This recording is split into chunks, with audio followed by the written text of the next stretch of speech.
So I know the title says temporary downside, but we actually have to put some narrative into that downside. Okay, there are signals firing that are indicating that potential downside that I've been talking about for CEI for some days now. So let's go ahead and go over some of those signals now. What is up, you guys? Thank you so much for stopping by once again on this fine Wednesday night hump day. Okay, this is ARCa coming at you with a CEI, technicals, raw price action, and statistical threat of analysis. Before we get started, please make sure to subscribe to the channel, like the video, share the video with a friend so that you and them could consider joining our trading community in Discord called ARCab. With that said, let's go ahead and dive right into the charts. Okay, so we are looking at CEI on the 6-hour chart here, and I actually had to move all of my signals back to how they were. So just in case, if you are curious as to what that conversion was from the 0.0572, the 5-cent low that we had that appears now as $2.86, that conversion rate from 0.0572 cents is actually 4,892%. Okay, so I'm going to go ahead and write it right down here for those of you who are curious. Okay, I did make the math on it. So let's go ahead and write that down. Sorry, that was 4,892. Okay, so 4,892% was that conversion, just in case you wanted to verify the numbers that we were talking about prior, pre-split. So, yeah, so 0.572 plus the 4,892% equals the $2.86 low that we have here now. Okay, so, all right, we were talking about in the previous videos that we were talking about that this could be a very likely area for us to be bouncing in and out of, and as you can see here, we literally have been. Okay, so this support area could be temporary.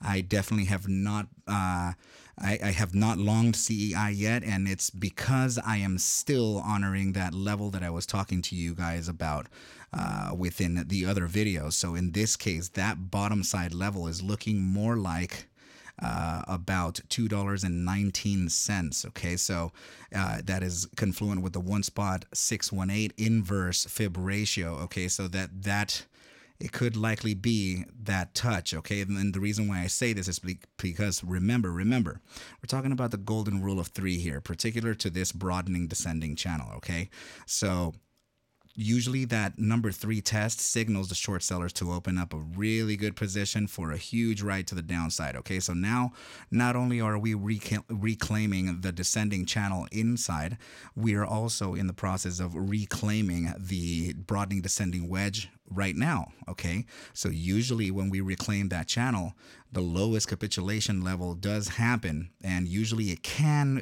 have the thrust to go all the way down to those to that bottom support level of the trend line itself from the broadening wedge. Okay, so I am looking at a potential lowest level at about $2.19. Okay, so that is a potential. If we were to do it a little bit earlier, could be around 236, maybe around 240, but overall it could be that very bottom side of 219, and there are a few things that may be backing this. Okay, so let's go ahead and move on to the next chart. So this is going to be the macro perspective. First of all, this is one of those things that is backing that downside. Okay, so if you can actually take a look right at this formation here with the teal blue lines. Okay, so this is a broadening wedge as well, except that this is a right angled because we do have a horizontal bottom, perfectly horizontal. Okay, so when we have a horizontal bottom and we have an ascending channel like this or an ascending trend line like this, that clearly says that we have right-angled ascending broadening wedge, and usually there is a price objective to evaluate. That price objective is taken by taking a trend line from the top. Actually, you know what? Let me go ahead and make an adjustment. I can see that we're not touching that. There we go. Now we're touching perfectly. Okay, so we take a trend line from the top of the wedge itself, and we take it right to the lowest level of it, and now we actually imply it to where the breakout happened. Okay, so we can actually see that lowest level from this is suggesting a $1.62 low. That's just per the playbook rules. I'm not saying that it's going to go there. Okay, but I do need you to focus in on the fact that this 160 level or 141 level per the support of the wedge is in essence like a range. Okay, so we can take it like this. Let's draw a box from the wedge low at about 144, actually about 140. Okay, to we're gonna make this resistant. I'm sorry, this support range to about that $2 and I think we said let's go ahead and verify what we said. So yeah, we're looking at the 1.618 at $2.19. Okay, so we'll make this come up to the $2.19 area. Probably gonna have to be 220. It's 218 is close enough. Okay, so now this could be the area of support that we can find. We're looking at it in the monthly chart here too, okay? So definitely be careful. Now, this could be a very likely area to find a pretty good bounce out of, okay? So I am still pretty bearish on CEI. I'm definitely looking at some downside coming in. And also one more thing that's actually pretty good news is that falling wedges do have an implied or a projected target as well, okay? So we can actually take a trend line from the top of that triangle to the very lowest point of the triangle, and we apply it to where we can potentially break out of. Usually these wedges break out of about 70 to 75% to the apex of the triangle, okay? I'm not saying that we can't break out from the area where we're in now.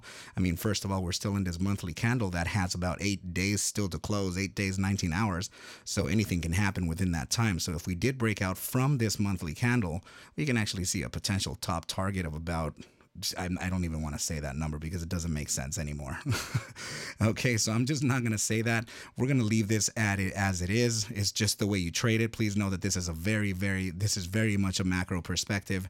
And also now we do have an all-time high of just many numbers right here. So that looks like almost, what is it, 15,620,000? No, 156,250,000 or whatever. I can't even read that number right now. Okay, so yeah, so if we were to imply that projected target of $4,900,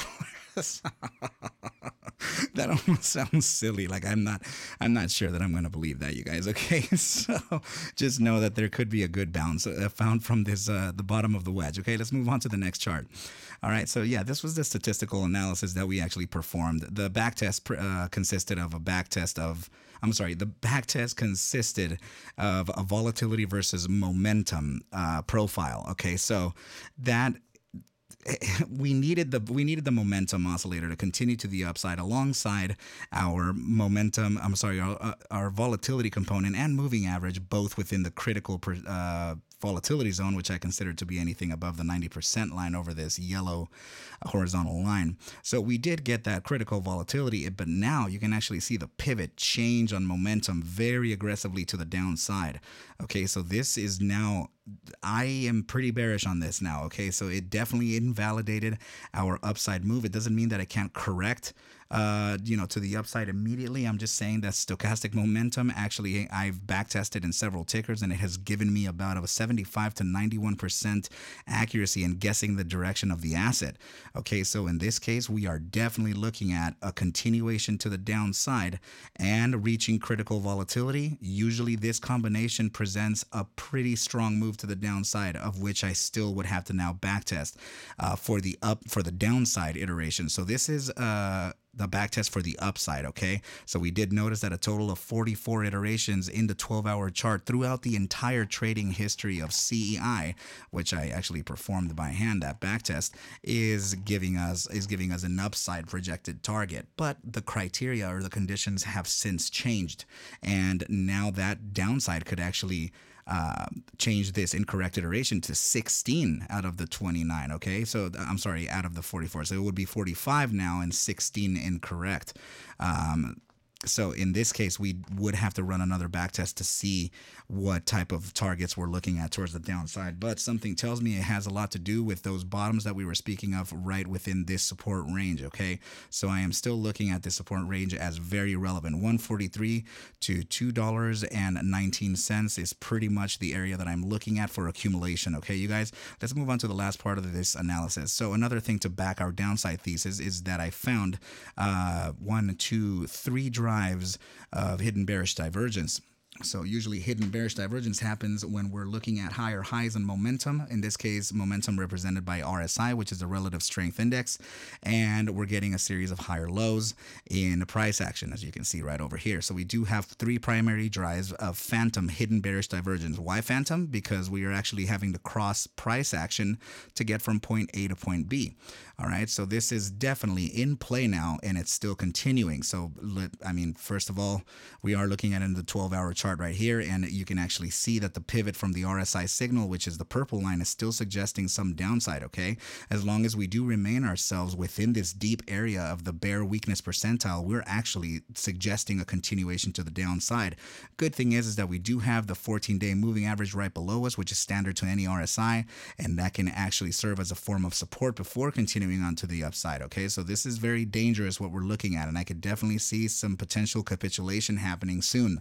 Okay, so let's go ahead and open up a multi-pane so that we can see a deeper edge for our direction. Okay, so we're going to start off with the 30-minute immediate short-term time frame, and also for the new viewers, please take a gander at this. These are the RSI properties I would like you to focus in on. Okay, so these four zones in particular, they're listed, they're right over here blown up for your convenience, but they're because I'm talking about these right here. Okay, so yeah, let's look at the 30-minute. The 30-minute immediate short-term is suggesting a slight downside. It has very recently crossed below the moving average, which is usually bearish, and we're sitting right at that deep area of the bear weakness percentile. As long as we're in this deep area, we can actually expect a gravitational pull into the opposing zone, which would be, in that case, the bear strength percentile. Okay, so now the 6-hour time frame, or the bi-hourly, sorry, is suggesting a little bit of sideways trading, slightly to the downside, very, very slightly bearish, but we do have to keep in mind the fact that we're well within the deep areas of the bear weakness percentile, and again, usually signals a potential gravitational pull into the prior zone, which is the bear strength. Okay, so let's look at the 6-hour. 6-hour RSI is also suggesting a neutral direction here. We're getting a slight bullish read from the moving average, but to be honest with you, this looks like it's trying to approach into that deep area of the bear weakness percentile. So if it does reach there, then the danger to the downside would be more than likely. And please take a look at this here. This is the daily RSI, and it is now potentially so now it's potentially making that cross right at the junction between bear strength and bear weakness.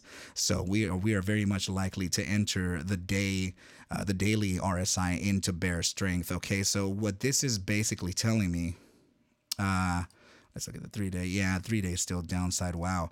5-day is a little neutral. Weekly is okay. So the recovery may not happen for days. So what I am looking at here is a potential downside for the next few sessions, unless some type of fundamental catalyst gets released and sends us straight to the moon. Okay, but other than that, if we're playing by the book, if we're playing by the playbook rules, I can definitely see us reaching these levels right down here. Okay, so potentially between, again, $1.43 to about $2.19 is essentially the target that I'm overall looking at. Okay, you guys, please know that I'm not a financial advisor. Take whatever I do show and iterate within these videos as just a form of entertainment. Okay, so please, I need you to do your own DD, as I cannot suggest for you to buy or sell any assets. Okay, you guys, if you have any questions or concerns, please don't hesitate to reach out to me. I'll make sure to leave the links in the description below for you to consider joining the ARCa trading community, or maybe say hi on Twitter. Okay, you guys, but please know that there are also some ARCa imposters out there. I will never ask you for any personal information. I'm not going to ask you for your wallet information. Okay, I don't have a WhatsApp. The only platforms that I'm really talking in is just Discord, Twitter, and pretty much YouTube. Okay, so if I'm not within those areas, and if I'm saying text me to the number above, that's not me, you guys. Please don't fall for those scams. Okay, so I think this is a pretty good place for me to leave off the video. I wish you well. I wish you a very good night, and I will catch you at the bell mañana. Adios.